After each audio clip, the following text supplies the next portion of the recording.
Finally, it's game week on the Locked On Texans Squad show, and we are going to get you ready for Texans and Rams out there at SoFi Stadium this weekend. Where do the Texans have the advantage in this matchup? Some guys getting back, a lot of housekeeping to get rid of before the regular season starts, and of course, our predictions, and it's all ahead on the Locked On Texans Squad show. Yeehaw! It's time for the Texans Squad. Everything Houston Texans, every week. Bringing you the big hits, game-changing plays, and all the action straight from the Lone Star State. The way only the Locked On Podcast Network can. Saddle up and squad up. It's the Texans Squad show starting now. And welcome in on a Tuesday. I'm Michael Connor. Stan Norfleet in between me, then John Hickman on the other side. Of course, if you're listening, sorry you can't look at our beautiful faces, but you could go over to the YouTube page and hit subscribe and watch us there. John, of course, has the daily Locked On Texans podcast, which you should be listening to. And Stan and I are here with you on Tuesdays and this week on Game Day, where we will have Wade Smith, former Texans offensive lineman, with us as well, guys, as it is finally here. All these shows that we've been doing, I don't even remember when we started. I think it was in like July-ish. Does that sound right? But we've been doing it for a while. We've been getting ready for it. It was earlier than that. Yeah, it was earlier. Yeah, I think it was end of May, maybe early June. Oh, maybe it was May. Guys, we've made it. We've been sitting here talking about nothing. Not nothing, but you know what I mean, for months. Finally, there's a football game to come this weekend. How you feeling, Stan, about having Texans football back in your life this Sunday? So the beautiful thing about how this lays out is we all get that appetizer with the college football Labor Day weekend slate. And then you're like, okay, I remember what real games feel like, but then you bring on the action on Sunday. Let's get the professionals in here. So I'm really excited about this matchup on Sunday afternoon, 3:25 CBS. Kevin Harlan, Trent Green, Melanie Collins, 3:25 local time, that is. And this should be a good one. I think these are two teams evenly matched, same weight class. Well, we'll have some other notes, but this will be a good test right off the rip. John, how you feeling? Y'all smell it? What does it smell like? Smell like football? If you smell yeah, it smell like football. It smell like Texas football. I'm excited. I think Stan, you just did a great job of laying it all out. Afternoon game for the Houston Texans, CBS. Great. They got a great crew on call for that game. They'll be out there in LA. The palm trees will be out. CJ will be back home. So he has a lot to play for, right? You always want to play good at home. But I think me as a consumer of the game, I think it's just good to get back, right? We got Thursday night football tomorrow. Don't forget you got Friday night football too. You got Friday night. NFL are some bullies, but for the Houston Texans, man, they get kicked off Sunday, and this is the first test of many of the season for a team that a lot of people has a lot of optimism about making a deep run. I forgot who it was, but I saw the Houston Texans pick to go to the AFC Championship game this year. So this will be a game that can be a telltale for the rest of the season. Definitely going to be interesting to see what they look like come out. Do they provide the punch or do they get punched? Hopefully they're the ones providing the punch. Some things to kind of get through in this first segment before we get deep into the matchup in this one, guys. First of all, depth chart drops today. That's out there, or at least their updated depth chart now. How official, or was it? Yeah. Oh yeah, yesterday. I'm sorry. I don't know what day of the week it is anymore. I see the second. I still think it's holiday schedule. It's actually the third. But yes, okay. So yesterday comes out, and first of all, I think the things of note, of course, that Nick Chubb's going to be number one on the depth chart for the running backs. Wide receiver position, they list three starters there: Nico, Christian Kirk, and Jaden Higgins, as you expect. Actually, obviously, I don't. Oh, you? Huh? Many people thought it would be Hutch as a third receiver. I think that's just a list. I think when they go out there for the first team offense and they go three receivers, Hutch to go out there first. It's such a subjective, right? I mean, they D'Amico doesn't care about that. Yeah, D'Amico's not doing that. His coaching staff's not doing that. That's the PR staff. The biggest thing here, and we've talked about it, obviously, is the left tackle position. Ariante Ursary listed as the starting left tackle. So, Stan, real quick, how you feeling, bud? I wish Ursary the very best. It's clear that D'Amico has made his decision. They're going with upside over experience. We had that conversation last week. From all accounts, even come out of, essentially Caserio was on the flagship this morning. D'Amico did a press conference along with CJ Stroud this afternoon at the conclusion of practice, and there have been no indicators that it won't be Ursary at left. So this is the first time that we've seen D'Amico Ryans Wally pip somebody. Cam Robinson is in the reserve. They talked about, did the general manager retaining the right to move him at some point, if, no different than any other player, if the right package presents itself. So I disagree, not necessarily with starting Ursary. I disagree with starting him over Cam Robinson in week one specifically. I wanted to bring the rookie along a little bit slower, but we'll see. We'll talk more about that matchup with Jared Verse and those boys as we go through the show. Tough matchup too. Mm-hmm. Yeah, definitely matchup. One thing from practice, John, obviously, or at least from the news reports out there that we want to clean up on. CJ Gardner-Johnson possibly playing this weekend. How big would that be? Yeah, man. That's huge for Houston. That's the one. That's the one. That's important for Houston. And CJ GJ has been around. Like when we talk about the absence of Joe Mixon, it's a little bit more confusing because not only is he not on the field, but he hasn't been around. So when CJ Gardner-Johnson, was out for that extended period of time, he's still been around. And not only has he been around, but he's been active, being somewhat of a coach off the field with his guys in their room with the defense. And so I kind of expect CJ GJ to be on somewhat of a pitch count, keep that snap number a little bit low as possible. I think MJ Stewart is a good fill-in for game one. You do not want to ruin him for the entire year by overusing him, but make no mistake, having him out there playing and being around and being active is extremely important for the back end of that defense, for the defense altogether. Whenever you win a Super Bowl, you kind of know things and you kind of understand how to approach certain games differently. And for the Houston Texans, taking on Matthew Stafford, a cerebral quarterback who is very banged up and is of age, 37 now, dealing with a back injury, but still got Sean McVay on the other side of the ball. Him being out there physically and of course emotionally is important for the Houston Texans defense. Stan, how you feeling about them getting him back? Oh, I think it's critical to how this defense and how this team is going to operate. This is going to be a defensive-led unit as a whole. The game day roster is going to be a lot of defense. And CJ GJ, there's no other player that's going to get significant snaps for the Texans that brings the same type of juice as what he wants to be known as, CD.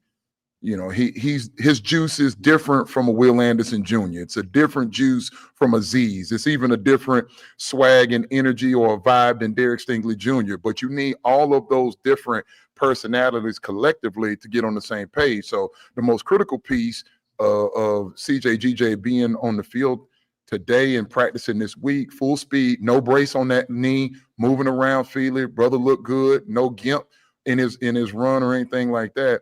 The biggest thing now, and D'Amico hinted at this today, it's the communication.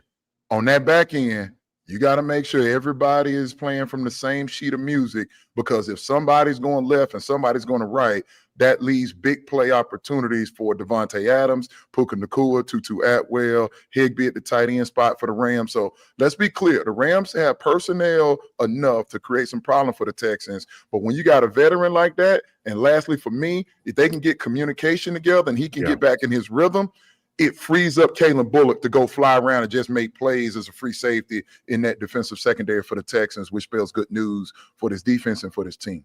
Stan, let me ask you a question before we move on.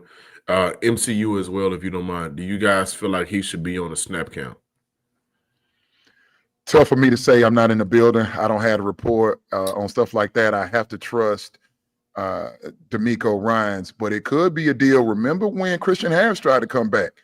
It's even happened, better yet, he told Aziz Al-Shire. Remember last year, some game, Aziz had flu-like symptoms, and D'Amico told him, hey, man, if you can't play up to the standard, you're going to have to come stand over here by me.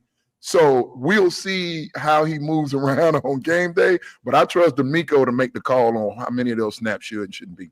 I kind of like that thought there, Stan. I mean, I think that that's one of those, they put him out there and D'Amico sees how it looks. And then if all of a sudden he's not playing, then obviously D'Amico doesn't like what he sees, right?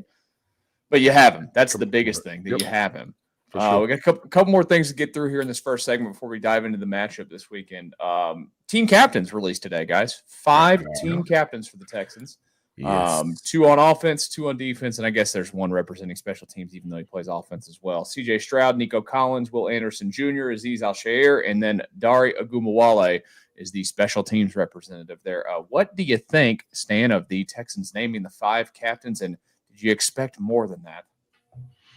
I did expect more. I'm going back, and I put this on social earlier. Let's see, they had 5 this year.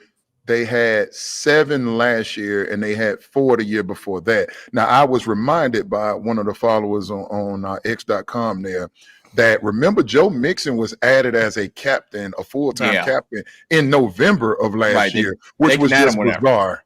Yeah, so I'm like, okay, that's bizarre. But I thought there would be a little bit more. No issue with anybody that they put out there. I thought all 5 are deserving, and all 5 represent in their own way what it means to swarm and be a member of the Houston Texans and what D'Amico is looking for from each and every one of his players. D'Amico said today in the presser that it was not predicated on getting a representative from each position group. It was more, he took the top 5 votes based on the team, and these are the 5 guys that they voted for. D'Amico said he concurred with all 5 that they voted for. Lastly, and I'll pitch this to you guys, from the followers on social media that I engaged with this morning about this topic, people were a little stunned that Titus Howard was not included in this group. How y'all feel about that? Yeah, I thought that Titus Howard, who no Larry Tunsil in this bunch. He's taken over as the quote-unquote OG or the longest tenured Texan on the offensive line. And I think, is he not the longest tenured Texan overall? Oh, man, he actually might be. That's why. Him and Kai. Yeah, that's right. So him and Kai. Yeah, I was shocked. Like you said, Stan, the guys that were actually voted the final 5 for the team captain, no problem with it at all. But I would have liked to see Titus crack that team captain rotation. I thought that, how he has approached just refining himself, his body, his game. Initially, he was getting himself ready to play guard, but Houston saw him and saw what they got in Ursery and said, you know what, we like for you to slide back over the tackle, especially after the injury to Cam Robinson, which shifted Ursery back over to left. So I think with his flexibility, he's been extremely flexible since coming to Houston nearly 8 years ago now. He's always done what they've asked of him. I thought that this year was a perfect opportunity for him to set himself apart, and being team captain would have helped with that narrative. Now, again, they voted on the final 5, and was it Will, CJ, Dare, who were the other 2? Nico. That's pretty perfect, honestly. Would have still liked to see a big guy up in there, man, to represent the offensive line. And Titus Howard, I thought, would be deserving of it. The thing that I think they left some meat on the bone in terms of how the guys elected, if what D'Amico tells us is true, and I presume, that it is, putting Titus, because previously Larry Tunsil had been a captain the last 2 years under D'Amico, to elevate Titus and to, as valuable as he has been in his position flex, as they like to call it, and buying into being the elder statesman in this group from a Texan standpoint, I thought it would have been symbolic to the rest of the locker room. Yes. When you buy in and when your time comes, everybody's been reporting Nico Collins has been more vocal. The more vocal and the more comfortable that Nico gets, the more his game elevates to new levels. And I suspect Titus, same type of way. These men are being rewarded and acknowledged. And I don't care how much money you make in your relative fields. We all want to be acknowledged in front of our peers and in front of the industry. And especially so I thought it was, yeah, for sure. So I thought it was not necessarily a missed opportunity because the players in the room vote, but I thought it would have been nice to see big man Titus added in that group. And like you said, I mean, they could be making additions to it as the season moves along as well, but that's something that we will address when that gets here. Let's talk about the football game now real quick. I do want to add Houston's only all-pro player, Derek Stingley, was not a team captain. I don't think Stingley gives a damn. Nah, and that's what I was going to get to. Like, players in the locker room, no. Yeah. Who do I guard? When these dudes break the huddle, do I have him or him? Okay, I got him, but I'll see y'all in about 30 seconds. Like, Stingley don't care about that. That's Stingley. But that also speaks to how deep this and talented this roster is in terms of your all-pro player doesn't have to be the leader. He can just go out there and be the all-pro player that he is. So I wasn't shocked when I didn't see Stingley. I was just like, yeah, it's kind of on brand. Stingley prefers just to play the game and get off the field. The rest of this stuff, y'all got it. No divas. Stingley has never been a captain in a Texans uniform. Yeah, I'm not shocked. To know Stingley is to know that he's more suited for the other stuff, the football stuff. Everybody else can do the other stuff. Stingley is the football guy, but his leadership, and I don't want to take away from his leadership skills. His leadership comes out as a player and as a person that you follow because he's just that damn good at his job. Just go out there and do your job. They all need to go out there and do their job this weekend when they take on the Rams. And we're going to dive into the matchup. Where's the Texans' advantage this weekend? We'll do that here in a brief second. Locked on Texans Squad Show. First up, though, before we get back to that discussion on the Texans, this is Mazda's Moving the Game Forward, brought to you by those who believe it's not just about playing the game, it's about redefining it. Because these moments do more than win. They push what's possible. They remind us to go that extra yard, shift into that extra gear, and keep the game moving forward. Of course, you'll hopefully see some of those moments this weekend where the Texans push it forward and find their way to the end zone. Hey, maybe a memorable moment that we'll be talking about forever out there in Los Angeles. When you follow what moves, the unexpected is the only beginning. And just like that, there's more to every highlight. There's more to a Mazda vehicle. Mazda, move and be moved. And one more message before we get back to our discussion on the Texans getting ready for the Rams this weekend. When the opening whistle blows on a new repair, get your crew moving forward with Supply House. Order today and see parts on your doorstep tomorrow. Over 280,000 plumbing, HVAC, and electrical items from the most trusted brands in the business. Their real-time inventory and honest lead time keeps you from punting projects, while their industry-leading customer service always has your blind side covered. Need parts for a project fast? Well, Supply House has next-day delivery. Talk about a game changer every single time. Join the free Trade Master program today and score serious perks like priority shipping, lower prices, and a dedicated phone line for support. Visit supplyhouse.com to sign up for free and use promo code SHCollege5 for 5% off your first order. That's supplyhouse.com. Real people, real service. Squad Show continues. Michael Connor, Stan Norfleet, and John Hickman. We're talking Texans and Rams, getting you ready for it this weekend. Like I said, 3:25 is the kickoff out there in Los Angeles. So to me, it's the perfect opening weekend. I don't mind. Like, I know a lot of people, guys, love or hate the noon starts the Texans always get. I like a 3:25 game. You know why? Because I can settle in. I can watch a football game before, and then I can watch a whole nother game. And it's the Texans. The players don't hate it. Yeah. When you're in that hotel, and I can tell you from experience, when you're in that hotel, it takes all day, man. Like those night games, from a college standpoint or whether it's pro, at some point, man, you're just ready to play and you're trying to contain this enthusiasm and all this stuff that's in your head. And some guys need to get up and get going. So like you don't want to think about your assignment. You just want to go out there and react. So the guys, we're creatures of habit as former athletes, and D'Amico, I think, in the organization are wisely. They're going out a day early. They're going out on Friday, and they'll spend, Friday out there, and of course Saturday getting their bodies acclimated. So I mean, you're talking that's a 12:30 start, a little bit after 12:30 on the West Coast. Those guys will be ready to go. That's normal feeding time for them. For many of them, Texans, it'll be a little different.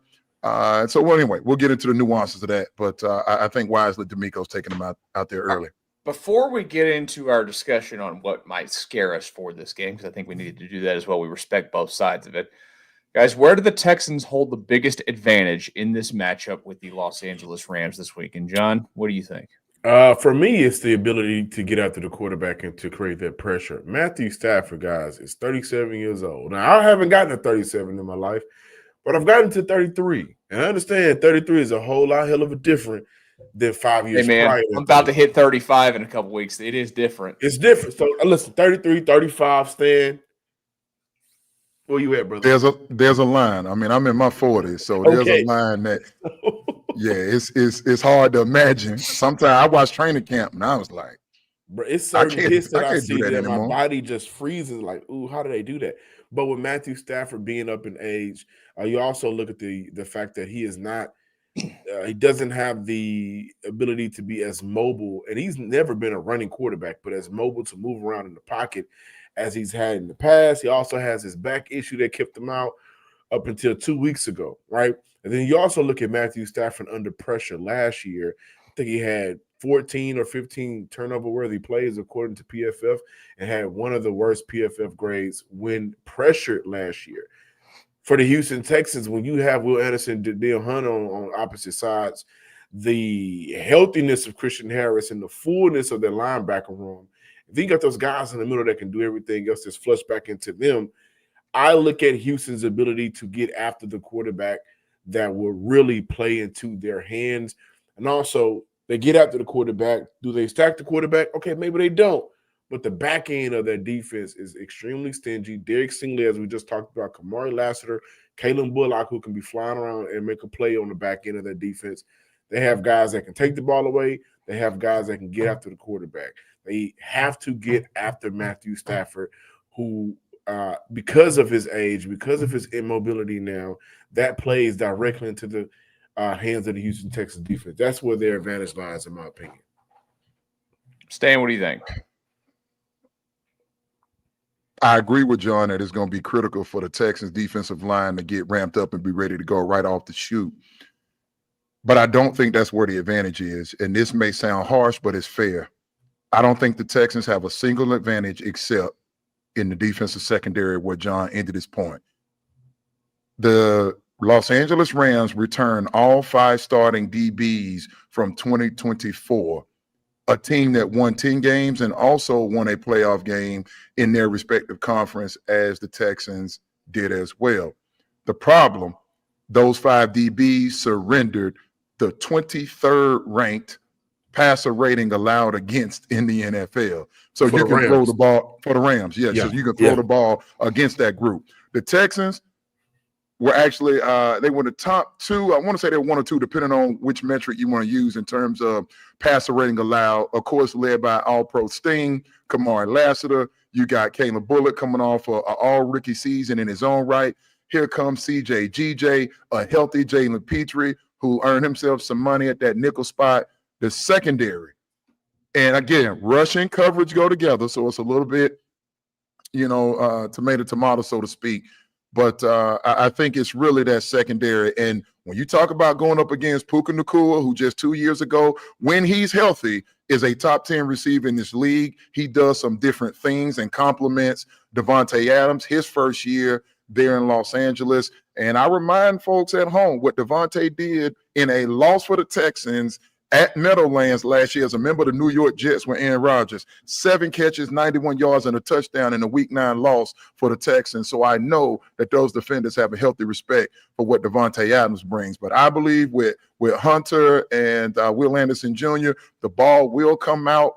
And I think the secondary for Houston will be able to make plays on the ball and hopefully take the ball away and give more possessions to the Houston Texans in offense. I want to follow that up with, if you don't mind, the Houston Texans. D'Amico doesn't traditionally has his number 1 receiver follow the number 1 cornerback follow the number 1 receiver. Yeah. If there's ever a game to do that in the regular season, in the postseason, we'll see him do that.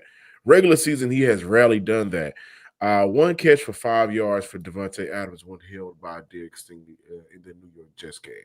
So the advantage, when you look at where can they kind of find the small advantages, I think that traveling Derek Stingley with Davante Adams for, if not all of the game, the majority of the game will help Houston, because that can put your best on their best, which I think will help Houston kind of phase out Davante Adams altogether for the most part.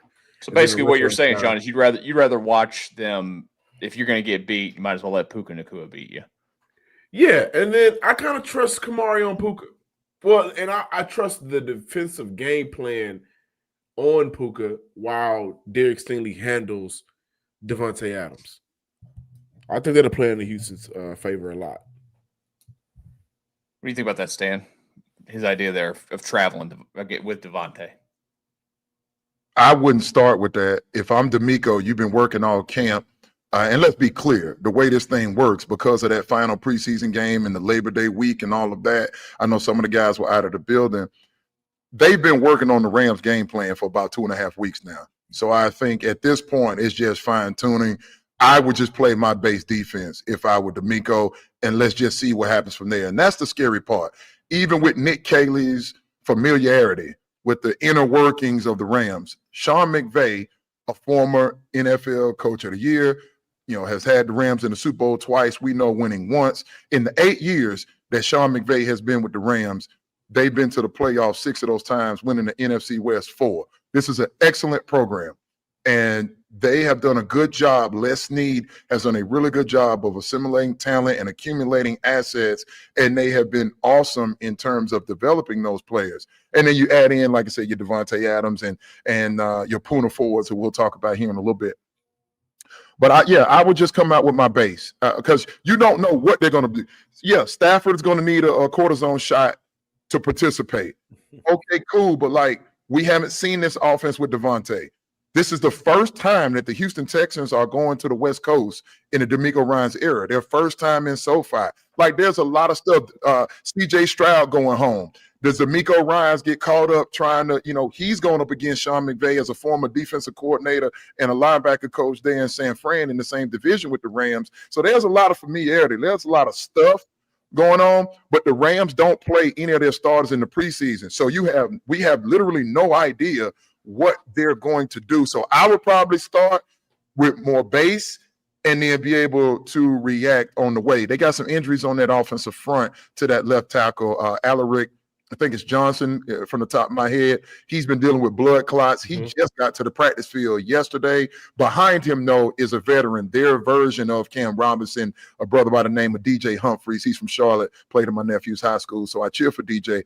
He's formerly the Arizona Cardinals. He's got over 100 career starts in the NFL. So they have some depth for the Rams if they need to go there. But for me, D'Amico, just do what you do. Go dictate the terms. Now I do believe they need to heat up Stafford, but I wouldn't come out the gate necessarily putting all my cards on the table. Before we get to the disadvantages or the weaknesses that the Texans might have, when we get to this show on Sundays, we're sitting here right now, and there's a theme to it. Will it be that the offense won them the game or that the defense did it? Sam? It's going to have to be the defense, and I'm going to just be frank with you. I said that I had this team at 11-6 when Joe Mixon was reportedly going to be back in 4 weeks. So Joe Mixon was always that's not fair. There was a point earlier where he was going to be reevaluated potentially for this game. Once it was clear they were going out there with Joe, it changed the way I thought about. I still don't trust this offensive line. Many of you do. I think that's largely rooted in hope. We'll see. I share some of that hope, but I also have to go off what the film and what the history of the players has shown me. I don't know what Nick Chubb looks like with 15 carries, 20 carries. I don't know what Dameon Pierce looks like behind the starting offensive line going up against a starting defensive front in this league. I don't know what Woody Marks is going to do in pass protection versus real dudes on Sunday. He has to earn that right. He's put himself in position to do so, but we have not seen that as of yet. So I don't believe this offense is going to be able to score enough to keep up with Matthew Stafford and all the Puka and Davante. We haven't even spoken about Kyron Williams, who had nearly 1,300 yards and 14 rushing touchdowns. He was 7th in the league in rushing last year for the Rams. Let me be clear. This is a very good Rams football team, and D'Amico better be telling them that, and I know he is. Can they win? Yes. If they win, it'll be because of the defense taking the ball away. I agree. I think the defense has to win them the game, I think the offense has to take advantage of when the defense is putting them in position to score points. And when we look at 2024, there's countless times where the defense did their jobs, but the offense 3-and-out, punt. They weren't able to score those points. That's why a lot of people don't realize the Texans had a top 5 defense last year. A lot of those back end yards were allowed because they had to get back on the field. That said, I mean, I like care the about points. I don't care about yards personally. Top 10 defenses keep people from scoring. Well, I mean, they also had to be back out on the field plenty of times when they just got off the field. But no, that's a fair point. I just have to, for the people listening, I have to also add, it's things about points. But go ahead. I didn't mean to interrupt you, but I heard that part. I got triggered. I look at the matchup of Nick Caley and Chris Shula. I think that will be an interesting matchup. Nick Caley, just coming from L.A., knows the tendencies of not only the defensive coordinator, but also some of his players on the defensive side of the ball. I'm kind of curious to see who he chooses to run at. But it'll have to be the defense. They're going to have to create turnovers. They're going to have to get after Matthew Stafford. They're going to have to knock him off his block to make him uncomfortable to create those turnovers. And Will Anderson and Danielle Hunter will have to be extremely good for the Houston Texans Sunday. And I think that for me, what I like to do is kind of talk about the good things that the Houston Texans have. And I do think they have some good, right? And I just mentioned I like Nick Caley over Chris Shula in this matchup. But in order for them to be in a position, like we can't see Houston have drives where they have to go 11 plays for 75 yards. We shouldn't have to see that consistently. The defense is going to have to be the guys that's going to say, here's a short field, go get 6. Don't settle for 3, go get 6. We just created a turnover. It's 4th and 14 now because of a sack. We got good field position on the punt return. Go put up points. And if the defense put the Houston Texans offense in a position to do that with ease, then I think the Houston Texans have a good chance to win this game. Now, we have to look at the other side of things. Where are the Texans' biggest weaknesses in this matchup? And we'll do that here in just a second. Locked on Texans Squad Show. All right, football is back, and this episode is brought to you by Yahoo Fantasy. The NFL season, it is here, and you can feel the buzz. Fantasy football season is here as well. Everyone's researching, drafting, and building their championship squads. If you haven't joined a league yet, now's the time, and it's all happening on Yahoo Fantasy. This year, I'm playing Yahoo Fantasy on Yahoo Fantasy, and you should too, whether you're a first-timer or a veteran creating your millionth league. Yahoo Fantasy is loaded with fun ways to compete in a brand new feature that makes the game even better. With the season kicking off tomorrow, now's the time to start playing Yahoo Fantasy Football, which offers so many fun ways to compete. Try the brand new Yahoo Fantasy Guillotine League mode, where the lowest scoring team gets eliminated weekly until one team is left standing. Want to play instantly with friends? Try the new Draft with Friends mode as well. The NFL season kicks off September 4th, so don't wait. Start your league now. Draft now at yahoofantasy.com/lockedonnfl. That's yahoofantasy.com/lockedonnfl.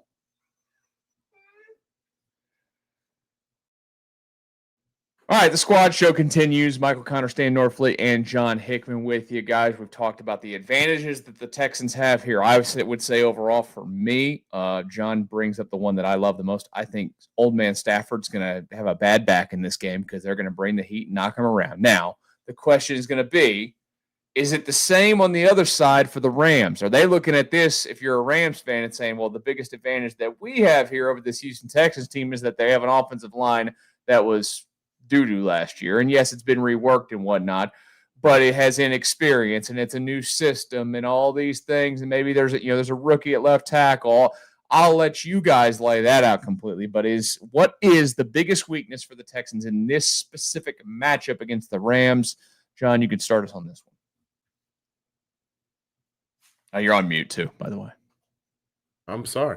I love the Rams' defensive line. They have one of my favorite defensive lines in the NFL. I got the Houston Texans, and a part of that is because of my admiration for Will Anderson and how much I cover this team. But then after that, I may have to go with the Rams. Oh, Philly? Yeah. Young guys. I like rooting for the young guys. Philly has a dominant group. Jalen Carter is one of my favorite young defensive tackles in the NFL, but I like the young guys that the Rams. John is an ageist, is what they would say. But I also like how they put that line together. Brendan Fisk is a player that, he's dominated. So I think when I look at the disadvantage for the Houston Texans, I'm definitely going offensive line. And to be more specific, I'm going to go inside. I've seen Titus Howard lock down all pro edge rushers before the NFL at right tackle. So I'm not worried about Titus. There's some concern there for me and worry there for me, rather, for Arian Territory. But the biggest unknown has always been Tomlinson, Ingram, and Jake Andrews, who's my boy, is my guy. What will those guys be able to do against just a solid defensive line? They're going up against a great interior defensive line, so they're going to have their hands full.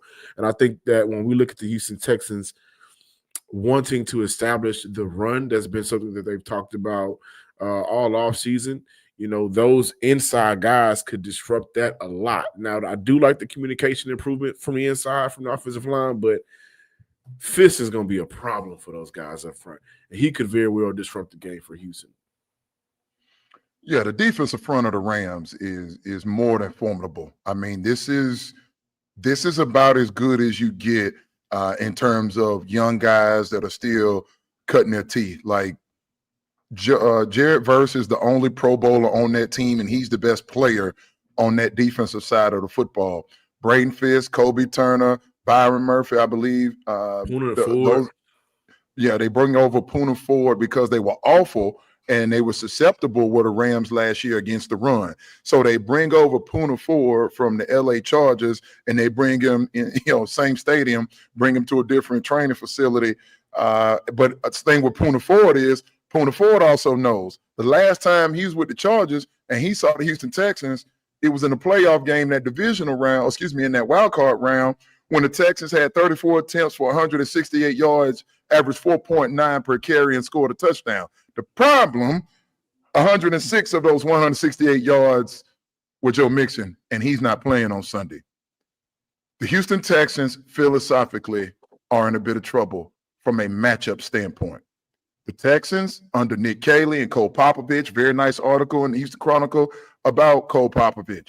Respect what both of those men do. But the bottom line is, you got to go run the football because that's what you said you were going to do. You're running the football with Joe Mixon, Dameon Pierce, maybe Darray a carry or two, and rookie in Woody Marks. If they become one-dimensional and they don't have success early and often, or CJ himself, who has more control at the line of scrimmage, gets impatient and they want to go for them shock plays, and now you start talking about putting Ursery, and I don't think people really understand. Jake Andrews has played like 70-something snaps of center in professional games in his life. He's got one start. Like, it is not impossible that Braden Fisk and Kobe Turner in there go to work, along with Poona Ford. So I'm not hoping this. I'm not saying that, this is going to happen. I'm just saying if the Texans become one-dimensional, because this offensive line isn't what we had hoped they would be. And now you got C.J. Stroud out there where these young defenders can pin their ears back. That spells very bad news for the rookie on that side. And then does that force D'Amico? Either way, whether the pressure is coming in from the interior or whether the pressure is coming from the edge, does D'Amico in mid-game have to go, okay, Titus, we're getting too much pressure on the interior. Titus in, Ed Ingram out. Ursery, you now go to right tackle. Cam Robinson, we now need your experience at left. I'll be curious to see how the dominoes, the chess pieces lay out in terms of how that goes. If the Texans become one-dimensional and they can't run the football, I don't believe they can win. It's just too many pass scenarios for that young defense. Well, Stan, what's a successful day for you for them running the football? Is it, like, let's say as a team they rush for 115 yards and they average 3.8 a carry. Would that be a successful day? Depends on the time of possession. Okay. This game, the way the Texans are built this year is about maintaining the ball more than the opponent. So I care less about, Bill Parcells used to teach, 100 yards is equal to 7 points. So yes, if in a tight game, and I do believe this is going to be a tight ball game right now, ESPN Bet has this at 3.5 points, LA Rams, and the over-under at 43.5. I'm going to take the under on both. I'll tell you who's going to win here in a little bit. But like you, and I understand your point. Think about it this way, Michael. There's some formula of number of carries, yards per attempt, and time of possession. And I haven't figured that formula out because I haven't seen either of these teams play actual real football. Going into week 2, I'll be able to answer that question a little bit differently. So that's a long-winded way of saying if they can't run the football and I still have my concerns, this is going to be a problem on Sunday. What's successful for you, John? What's it look like? On the ground, I'm not going to necessarily go yards. Overall, I'm going to go yards per carry. If Houston can hover between 4 and 4.4, I think that'd be a good day for that running back group. That would put Houston in just favorable, to say the least, third downs. But I think just favorable downs as the game goes. Obviously, you want to see a team kind of go out there and rush for 150, 170 on the ground. But this is a team that still has C.J. Stroud at quarterback, still has Nico Collins outside, got some pieces. I think that it will be great for them to just kind of more so focus on advantages of when they run the ball and those runs being impactful, not necessarily the volume of runs, which could kind of scare some people because Nick Chubb has been a guy that, I mean, in his game against the Carolina Panthers, he ran for 5 yards per carry, only 5 carries, of course. But how long can he sustain that? And I think that's a fair question as well. So eager to see how they go about that. Another disadvantage for Houston is, hey, listen, Sean McVay knows the offensive coordinator pretty well. Yep. So I think that as much as it's an advantage for Nick Caley over Chris Schultz, the defensive coordinator, it's definitely an advantage for the Rams for not Nick Caley, but for Sean McVay to know schematically some of the things that Nick Caley will or will not do. I think that's last year. That's a huge part of this. And I wanted to get to one thing before we got to our final segment and started looking ahead at this game, making predictions on it. You guys brought it up earlier, though. Are you at all terrified? I know we feel good about the Texans' defense. Are you at all terrified about how they're going to look? Not terrified, I guess the wrong word, but how do they handle the run? How do they handle stopping Kyren Williams? Is that a concern at all for either one of you? Oh, absolutely. As I mentioned earlier, he ran for 1,300 yards last year and 14 You've rushing seen touchdowns. the Texans at times get gutted occasionally, right? I mean, they've big name running backs have had big games against the Houston Texans last year. But it's also Sean McVay has morphed his run game. He was a Kyle Shanahan outside zone personnel as well, and he flipped that system. Nick Caley was a big part of flipping that system to more of a gap and mixing in some more pin and pull and some more inside zone type of things. And we've seen Kyren Williams blossom. He's backed up by Blake Corum out of University of Michigan, who decent little running back as well. So I think that, yeah, you got to be able to stop the run. But here's the thing that when I hear people be dismissive, and that's really what I'm triggered by. Oh, Matthew Stafford's 37 years old, and he's 17 years in the league. What can he possibly do? Time out. Matthew Stafford, who did C.J. Stroud say to him was the quarterback that he wanted to embolize the most? Stafford and Brady. He said Stafford was the guy. He's the one that's that guy. He said that his rookie season.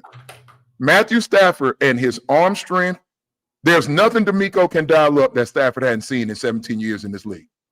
And he's a Super Bowl champion. So, yeah, I hear you. The back and the lack of mobility and all that is cool. But you're dealing with a guy that has the appropriate amount of arm talent, more than enough arm talent in Matthew Stafford that can throw from any platform, on speed, off speed, it doesn't matter. Intermediate, short, deep. Matthew Stafford is a baller. Remember we were going back to those ESPN lists? Every single person that we saw, that we referenced their list, had Matthew Stafford, granted, when he's healthy, rated above C.J. Stroud. Mm-hmm. So that just has to be brought into the conversation. I'm not saying I would take Stafford over C.J. Stroud, but some people would. it makes me nervous that Stafford, for whatever reason, let's say that tough SOB is just that. We've seen him going all the way back to his days in Detroit. He's played through a lot of pain. He's been battered and beat up, and he continues to get right back in that saddle and look down the barrel of that shotgun. So it's one of those, you have been in a fight in the hood, and you swing in your best, you're dealing with a scenario, and somebody eats the best punches you got to throw. Yeah. I start to wonder about some of that with the Texans. Like, okay, Daniil and Will are hitting him, and that's cool, but he's still standing in there. Which is why it's what does that mean on the back end? That's why it's important for the back end guys to capitalize on what those front guys are doing. For sure. And you know what? You can't make a mistake about it. 37 years old, bad back and all. Mentally, he's still Matthew Stafford. I think it's a lot like what you're and talking the about. arm is still there. It's with the offensive line for the Texans. I think it's the curiosity of what it's going to look like because Stafford has been banged up and because he hasn't practiced, hasn't played. Like, for some guys, they come out and they hit that wall of age, and it happens quick. We've seen it happen to quarterbacks. I think there's an element of curiosity there for me. For others, I think that's part of the. I don't want to say just because you're right. He has all the accolades in the world, but that's what you're looking at and wondering. Well, does he come out and look like the walls hit him right now? Yeah, the thing about this game is both teams present elements that can cancel out what the other team does well. Offensive line for the Rams, when healthy, they only allowed 38 sacks last year, which is a part of the top half of the league. Multiple games where Stafford didn't have a sack. Then you look at the defensive side of the ball for the Houston Texans. They got those two monsters on the outside, got good players on the inside. Could the offensive line for the Rams cancel out the D-line? Now, what we haven't talked about is this is a very big game for Dalton Schultz because those linebackers are not the greatest in terms of coverage. But then you also have on the opposite side for the Rams, they have a Kyron Williams and a Puka Nacua and a Devontae Adams and a Tyler Higbee. So those guys got players on that side of the ball that star power could cancel out what the Houston Texans does well. That's why it's important for all 11 on both sides of the ball to be what they need to be, do what they need to do, and be fast and ferocious and physical with it to give this team a chance to win. I'm also curious to see how they're going to block up an odd front. The Rams are a 3-4 defense. Yeah. And yes, they practiced against the Carolina Panthers, who also run a 3-4 defense, but the Carolina Panther personnel is nothing like they're going to see versus the LA Rams. Now, do I feel good about if going back to that Panthers practice, how physical, especially the tight ends were? I can't get that play out of my head where Kay Stover absolutely leveled defensive tackle Derek Brown, that type of physicality. And one of the things D'Amico talked about today in his presser, being really pleased with where that tight end room is in line as well as flexed out in certain formations. So I'll be very interested to see how they go about handling, to John's point, those four linebackers back there in Chris Schuler's defensive in his defensive front. This is gonna be no cakewalk. I can appreciate the optimism by everybody. 6-2 is Sean McVay opening week. D'Amico 1-1. We'll see what happens. We will see what happens. We'll get into the predictions of it here in just a second as we continue on Locked on Texans Squad Show. And before we get there to that, I want to remind you guys that football season is here. Yeah, you know that because you've been watching this show. And FanDuel is here for you when football season is here. FanDuel is making sure you're ready for kickoff with a can't-miss offer. Right now, new customers can bet just $5, and if your bet wins, you'll get $300 in bonus bets to use across the app. It makes every game more exciting, whether you're watching your team or just keeping an eye on your fantasy lineup. It's quick, it's easy, it's the best way to add a little more energy to your Sunday. So are you ready to play? Download the FanDuel app now by visiting FanDuel.com to get started. That's FanDuel.com to place your first $5 bet. Final segment of the Locked on Texans Squad Show. Michael Connor, Stan Norfleet, and John Hickman with you. We're with you every Tuesday-ish. We appreciate. We didn't even mention that earlier. Thank you guys for sticking with us. We're here with you on a Wednesday this week, but the schedules will vary throughout the regular seasons with Monday night games, Sunday night games, Thursday night games. We'll let you know how it goes, but we will always be live after a game ends with the squad show. And Wade Smith, former Texans offensive lineman, will join us for that one. So we're really looking forward to getting started with you guys Sunday evening, probably about 6:30-ish when the game should end in that area. As soon as it ends, we'll be live, ready to go. Guys, it's time to start getting into our prediction world. And I actually pulled up, thanks to our fine friends at FanDuel, they got a lot of props on this game. So I just want to know if the Rams are a 3-point favorite on FanDuel right now. I guess we could just start it off there. Where do you guys think this goes? Who's winning? And I guess what's your score? I'll write it down. We'll keep standing, see who ends up at the top of the end of the season. Stan, I have a question before I do that because you have a lot of experience with this, and this is an area of my covering of NFL that I want to get better at. Excuse me. Could we see Jakob Johnson called up for this game? You could to provide Houston some more help running the ball. I don't necessarily edges. Yeah, I don't necessarily like him as a blocker. I think if you see as a runner, you're going to see Jakob Johnson line up in there, and he's going to be the hammer and not the nail. He's going to be leading Dameon Pierce and Nick Chubb and those boys up in those gaps. Yeah, not running the ball, straight blocking. Yeah, for sure. You could. I'm going to be frank. I don't know that this is one of those 11 personnel games and you're just going to put Schultz out there and you're going to let Nick Chubb be in the backfield. Right. I think this offensive line, even in pass pro, I think this offensive line is going to need some help. I think Ursa's going to need some help versus Jared Verse. Now, I know some of you are going to hear that and think I'm bagging on Ursa, and I'm not. I'm just saying almost any rookie going up against a dude like that. Yeah. Verse is a problem. You understand what I'm saying? Most people that don't watch defensive rookie of the year. Football, overall, if you just stay in your Texans, corner, then you may not know what's going on outside of the Texans. But Fisk and Verse and Young, Byron Young, them boys get after it, man. Kobe Turner's nasty. Kobe's nice, and for Verse, this is a great opening test for the young man, but I would like to see Jakob Johnson called up this week, and that's why I asked you. Could that be something? Yeah, you can only call up 2 now. So if you bring it up, Jakob, who else you bring it up? D'Angelo Ross, Miles Bryant. You going with Miles Bryant? Yeah. I probably would go with Bryant too. I can dig that. So that means you're only going with 2 tight ends. Then that means you're gonna leave Harrison Bryant down, and you're gonna roll with Stover and Dalton Schultz. Well, I guess where's the where is the advantage needed for Houston? It would be for protecting the edge and gap run blocking, and that's something that Jakob Johnson does fairly well. So I would go Jakob Johnson over. I would call up Jakob Johnson too. Now you also got British Brooks on your 53. So are you gonna let British Brooks try and do some of that physicality? Also, moonlighting at tight end a little bit. So I don't know what D'Amico's plan is. I don't know what Nick Caley wants to do. Right. I think it's a good question by you, though, as we get ready, in giving our predictions. Go ahead. You in the middle of going, so I want to answer that question, give you some more space. Prediction, I'm going to go 24-21, and I think that's going to be the score either way, but for the sake of the show and what I think the Houston Texans could optimistically do well, I'm going to go with Houston in this game. I don't think that either team will blow out the other team.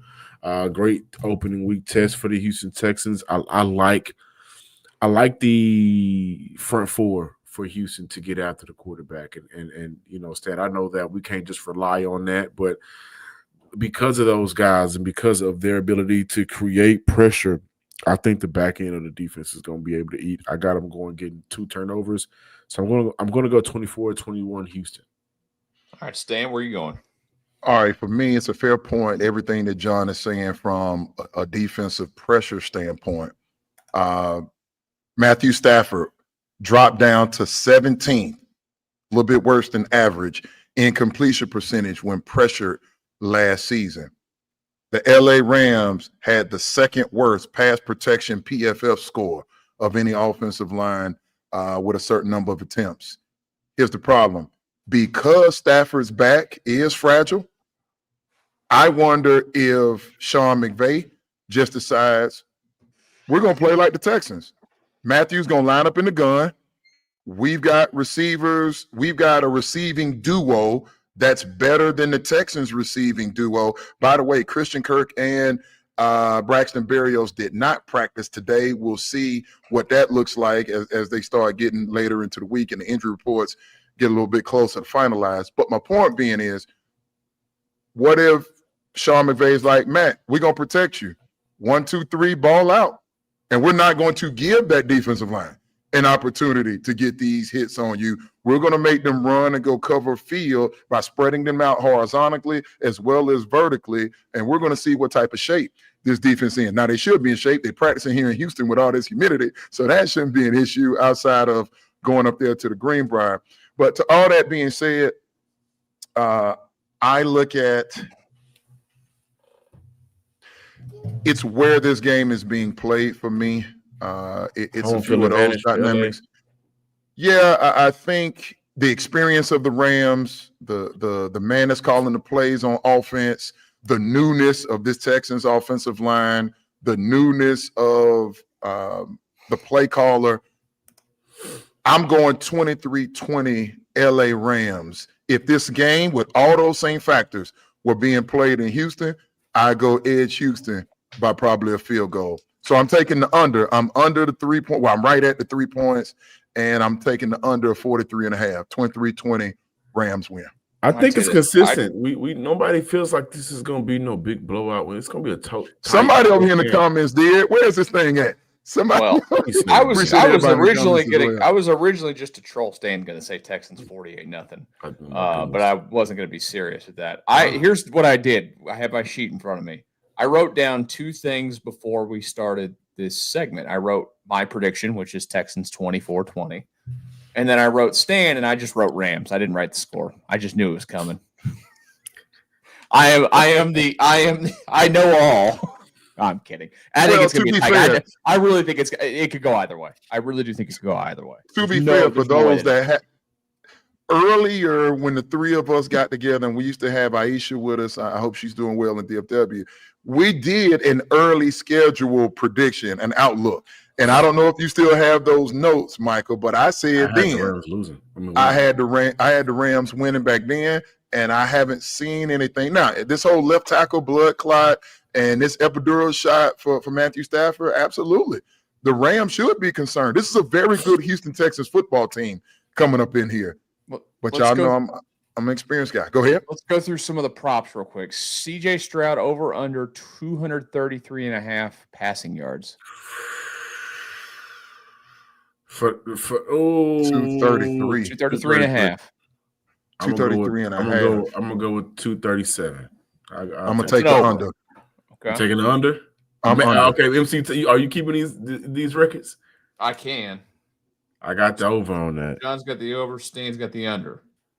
Okay. I think this is gonna be low scoring for a while. Like, I'll take the over, but just slightly. I bet like 240. Yeah. Okay. All right, let's go. Nico receiving yards. 76.5 is the over-under. I'll take the over on that. I think Nico's going to get – their DBs ain't the greatest, y'all. Their cornerbacks are extremely lackluster. Yeah, I gave the stat earlier. Rams had the second where was this at? It was talking about – completion percentage. They had one of the worst 23rd in passer rating was the Rams secondary last year. So not great at all. Nico, give me that number again. What did I say? Hold on, sorry. I just moved page. 76.5. Come on, Stan. I think this is the easiest play of all of them. Because there's one thing that's going to happen every week. Nico Collins getting the damn ball. Well, here's the issue. Nico could have 75 yards receiving and 2 touchdowns. So, I care more about the tuds than I do the yards, but for the sake of the exercise, I'm going to take the under on that as well. Ooh. Okay. 2 for 2 on the under. I think he makes up in the – Nico's going to score. He's going to have to. But I also think the ball is going to go to other places too. And that's going to be interesting. By the way, just for the hell of it, we won't keep the record on it, but Christian Kirk is 43.5. Kirk also was not seen at Schultz practice. 20. Yeah, Dalton Schultz 23.5. Let's go to the running game though. This is interesting. Yeah, this may be my first under. Nick Chubb, 42.5. I'm taking over. Okay, that's. I can do 43. All right, Stan's so gonna say under still. well, just like let's look at it. If Nick Chubb has 10 carries at 4 yards a carry, at 4.1 yards a carry, he still comes under that number. Yep. So if we all agree that Nick Chubb isn't going to get 15, 20 carries, I bet he gets 15. You start really doing the math on it, and the math tells me, what is it, 44? 42.5. 42.5, Stan. Where we going? I'll take the over on that one. I would take the over on that one. Yeah, I'll take the over on that. Here's the most interesting one. Again, we won't keep the record for this, but it's also on the player rushing yards. They've got one quarterback in this matchup listed for rushing yards. And obviously, it's not Matthew Stafford in his back. It's C.J. Stroud, 11.5 Rushing yards? Rushing yards for C.J. Stroud, 11.5. I'll take the over. Yeah, and I'm curious about that because one thing that C.J. Stroud mentioned during the playoffs is he's not going to be afraid to kind of take off when those lanes are there anymore. And He did it versus the Chargers. And he did it against the Chiefs. Back-to-back big playoff games. I think this is a big game, not a playoff game, but implications surrounding this game is huge. 11 is the number. 11.5. Yep. Man, Stan, I'm gonna go with the over on that one. I'm gonna take the over on that because I think there will be some points in the game where he's gonna have to because he can't get the ball. Like I don't think. Let me not, because if I say, you know what, it's me, so I'm gonna say it. There are gonna be points in this game that the offensive line looks in those particular moments on the same level with last year. There are gonna be some moments in here where CJ's. They better. It's the first game of the season. I expect both teams to have those moments. Yeah, I'll go over there. And quite frankly, I'm totally cool with CJ doing it as long as he protects himself. What you don't want to do is take an unnecessary shot this early in the season, and then something else you got to deal with and we got to talk about for the remainder of the year. So I hope CJ is smart with the way he's moving around and takes care of himself. If not, $7 million man, Davis Millie. Money Mills, baby. Got another contract. I know this. I was honestly excited about that news. I was like, hey man, they locked in a good backup quarterback. Let's go. Davis Mills got $7 million guaranteed for the 2026 season. Happy for him and the family. He deserves it. He's been working hard, running things. Had the best camp that we've ever seen him have for whatever that's worth, as well as the preseason. So speaking of backups, the thing again that gives me, and we don't have the time to get into it. Y'all do know the Rams backup is Jimmy Garoppolo. Yeah, he's not a bad backup. I was going to mention that earlier. Go take a look at his winning percentage in the regular season, Jimmy Garoppolo. He's done not bad. Right. Not bad. Yeah, not bad. Especially with those toys. So, and again, I'm not hating on the Texans. The Texans absolutely can win. I just think the Rams have a couple other things in there. From a matchup standpoint, this is just a tough one. So I think if this were in Houston, if this was at NRG, I'd probably go Texans. I don't fault you at all for your pick. I guess our parting shots here is we say goodbye as we get ready for week 1 of the regular season. John, you want to lead us off? Absolutely, guys. This is a game where I need to see Dalton Schultz involved and active. I think that they're going to get him involved. So when the ball is not coming to you, last year I think mentally he was phased out a little bit. But when the ball is not coming to you, Dalton Schultz, those outside guys are going to need your help. So effort is also what's important. I want to see that from Dalton Schultz. And the rookies, which rookie will have the biggest impact? Obviously, Tay is starting, so he has the edge, but it could very well be one of those young receivers. And I wouldn't be shocked if it's Jalen Noel, especially if Christian Kirk is not out there. And Berrios is banged up too. We'll see if he can go or not, because matters. We all know it's going to be the receiver of this show, though. It's going to be Jaden Higgins. I don't know about that. All right. For me, parting shot. Ooh. I think this organization is at a point now where you're no longer judged based on, yes, the outcome of the game matters. But this team, like, you're getting judged. You got to go do what champions do. And champions go on the road, and champions go on the road late, and champions play against other teams that are in their weight class. And it is time for the Texans to consistently be able to go up against teams like that and find ways to win football games.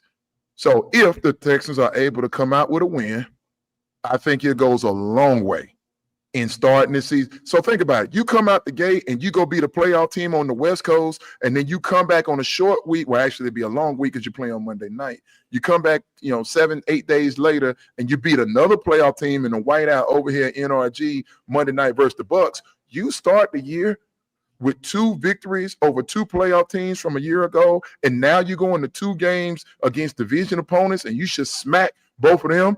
Now you're in a world where the Texans start 4-0, and I don't even have my running back yet. That's how you get the momentum going early in the year, and you can ride that into a title game run and a Super Bowl run. Perception matters. Absolutely. That's the kind of positivity I'm talking about. But Stan, I do agree with you overall as I give mine here. Is you've been one to bring it up quite a bit, is that, it feels like at times people are afraid to say the word Super Bowl. Texans have never sniffed the Super Bowl. If you want to be that team, it's time to start acting like it. You're absolutely right. And as fans, I think, as well, act like you're a Super Bowl contender. We don't have to be the measly old Texans over here. Make NRG be a crazy place this year. I know it's never going to happen because they're going to be stuck in the parking lot eating barbecue. But do that, please. Give everything that you've gotten, like you've done for the baseball team for years now, when they've been, trying to win championships consistently. Yeah. I know that the Texans' history, they ticked a lot of people off. They made some people actually go away, and they haven't come back. But give them what you got. Give them that support, and let's go win. Let's go win the Super Bowl, baby. Let's go. Texans Super Bowl. They're going to win the Super Bowl 48-0. Stan, there you go. I don't know who they're playing yet, but that's what I'm predicting for you right now, just for you. I'll be right there in the parade. You know what I mean? I'll be right there. I never want to see a 48-0 Super Bowl, by the way. So we almost got one this past year. Jeez, I never want to see that. No, I don't either. I want a close, we tight almost game had one every single time. But again, go ahead. Oh, I'm sorry. Go ahead, Mike. No, I apologize. I didn't know you were supposed to. I just had a thought like, okay, we know how it's going to feel. They come back with a dub. What will the local media and what will the fans say, depending on how the game looks? What if they go out there and drop a dud? What if Joe Mixon is? I was going to say, what if Nick Chubb isn't what we hope he is? What if there are struggles up front? What will we say coming back? You can't say you were rusty. The Rams are the one that rested a handful of veterans with 10-plus years of experience this whole postseason or preseason. What will the narrative be if the Texans come up short? It's a field goal, last 30 seconds of the game, Rams kick in a field goal, hard fought L, they get on a plane, they come back. What will the story be? The story will be what it is. I mean, Joe Mixon? It would be more line needs time, continuity. It would be more so how when the clock strikes 0, what led to the loss. It could have been a turnover, a crucial turnover from C.J. Stroud. It could be surprisingly Matthew Stafford drunk the fall in the youth, the Space Jam juice, and got active. It depends on what it is. We have to report what it is. Now, what I will say, I would lean more so before the game gets here. I would lean more so to the offensive line being an issue and played a big reason why the team lost. But I think we have to wait and see. Hopefully it's a good result. Hopefully that's all I want is a good result. And if we have a good result to talk about, guess what we'll do? We'll talk about it when the game ends. If we have a bad result, we'll talk about it when the game ends. Talk about it. No matter what, this channel right here, the YouTube channel if you're watching, or if you're listening later on, there will be a Locked On Texans Squad show when the game ends on Sunday. We appreciate you guys stopping by and watching live tonight or listening later on. Like I said, join us Sunday. Michael Connor, Stan Norfleet, John Hickman, and Wade Smith, the former Texans offensive lineman. We'll do it right here on the Locked On Texans Squad show.